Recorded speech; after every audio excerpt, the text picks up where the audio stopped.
open to the unacknowledged. I hope that gives you some idea of the answer there.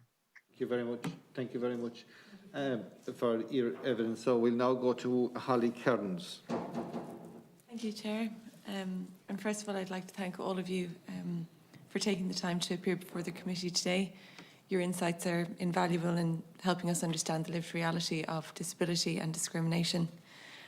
Unfortunately, we know disabled people are more likely to experience discrimination, more likely for it to occur more frequently, and it's more likely to have a serious impact on their lives. And most worryingly is the reality that people with disabilities mostly encounter discrimination in our health services.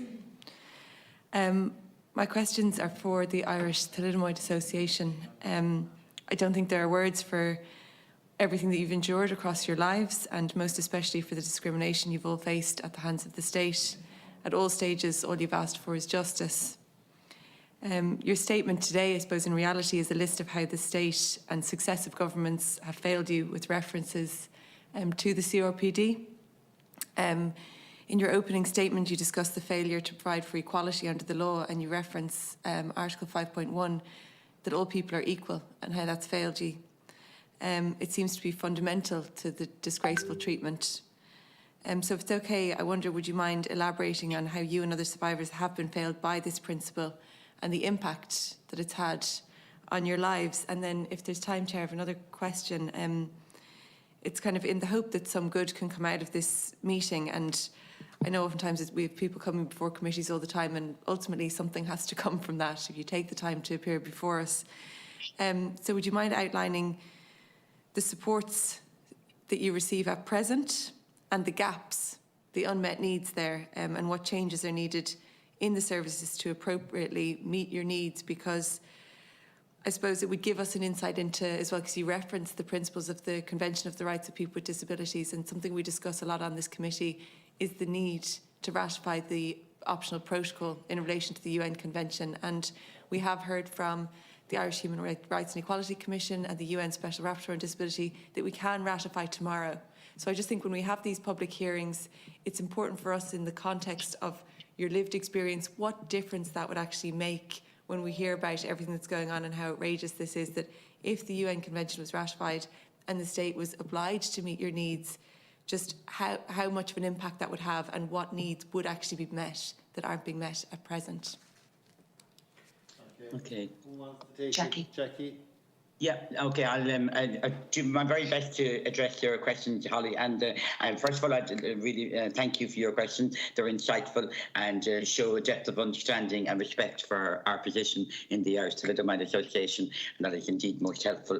I'll start with your second part, because you've kind of hit the nail on the head around the optional protocol. What that would do for all disabled people, and including Irish Thalidomide survivors, the key thing that would allow for, it would allow for any individual to follow up and to take a case or an issue to the UN, but only in the event that you've exhausted all options in the state first. So you still have to go through the mechanisms of trying and looking for a resolution.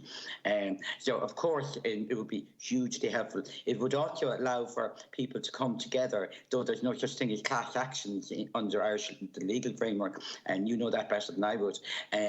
But at the same time, would allow people to coalesce and work together. We have been promised, and it was promised originally, that once the first state draft report from the state to the UN Convention, which was issued last year by Minister Anne Rabbitte, once that state report was issued and presented to the UN, that there was a promise that the optional protocol would be signed. We're still waiting. It hasn't happened yet. So hopefully that will happen soon. We are aware, and we await the Minister to sign the optional protocol, because that's a game changer for everyone, all disabled people, including Irish Thalidomide survivors. But people must appreciate you have to start locally first, before you can go there. Coming back to the gaps and list of issues, it would be great if we could say, here's the recipe list and here's the list of services we need. That's one of the, Finola highlighted it several times throughout her presentation and indeed through the answering. Our needs are unique, so you can't come up with a shopping list that applies across the board to all 40 of us. But the number is small. That's what but this is why we emphasise that issue of non-discrimination, that while our needs are unique, the solutions can be solved and they can be provided within this country, but it's not a one-size-fits-all, that's for sure. Because different people have different impairments and different restrictions in day-to-day life. And some of them are very easily dealt with, but we need people to sit down and talk to us and meet us and respect our lived experience of 60 years. We kind of know the way we've lived for the last 60 years. We kind of know what the kind of issues are and where and how we get pain, what causes more pain for us, because we mightn't have a particular piece of equipment, because we don't have a motorised chair, because we don't have the right adaptations in our houses, you know, but no one size fits all. So that's to say that. And then coming back to where you started, around the equality before the law in Article 5.1. Just to be really clear, and it's still the case, as rightly so in this country, where any settlement is made in favour of a minor, that has to be adjudicated by the High Court. Our parents were offered, and indeed before the High Court, there was an arrangement, we call it, issued and before the High Court.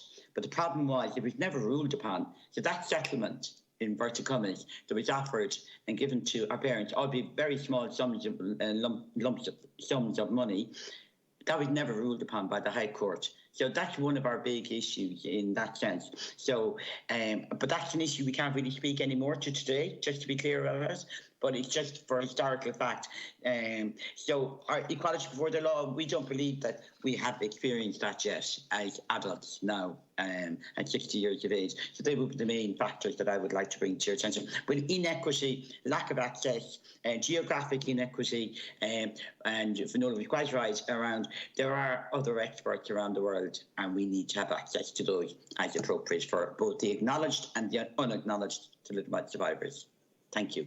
Thank you very much. Mr. Chairman, can I just add a reply to Holly there before we move on, or would that be appropriate? Absolutely, absolutely, absolutely. Thank you. And Jackie covers the overall. I'll just give one little specific, right? You all probably are aware of the primary medical cert. It's a requirement for disabled drivers. And the wording in the primary medical cert is very specific. It is like that you're without the wholly use of one hand or one arm, one leg, or it's very specific.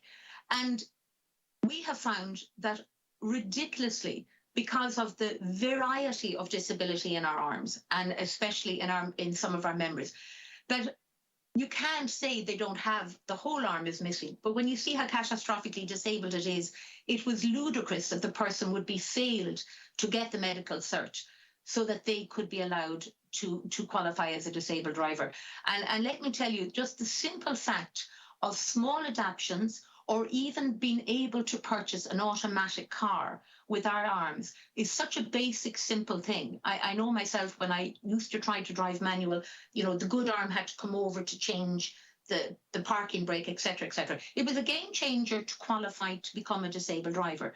But I have helped other members with this application, and it's so simple, and they have been refused because technically they have two arms, and they're not taking into consideration how disabled those arms are.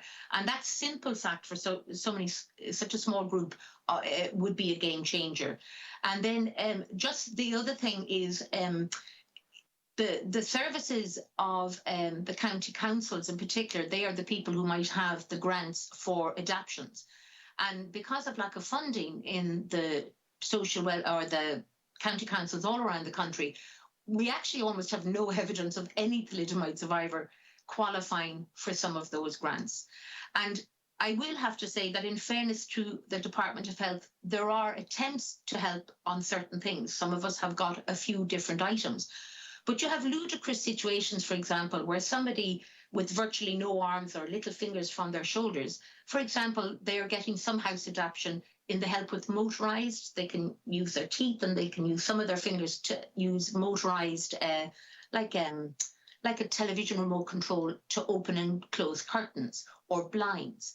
So we have a situation where, say, the blind was approved, but the material in the blind wasn't approved. So it's this silliness of the minutiae of the daily living in applications and fights and struggles become really, really tiresome. And when you're physically not well and you're in pain, sometimes what we find with our members, it's easier just not to ask, because the fear of refusal and being declined is just so wearing, and we've been having it for years. So there's some very, as Jackie says, if we were listened to, we have very simple solutions to a lot of our needs. They'd be able to be taken off the list so simply. Thank you. Thank you very much. I think on the primary medical cert, and it's a body of work that we need to do, I think this is a glaring issue that needs to be addressed. Any of the other witnesses want to come in? Oh, Elaine, sorry, Elaine.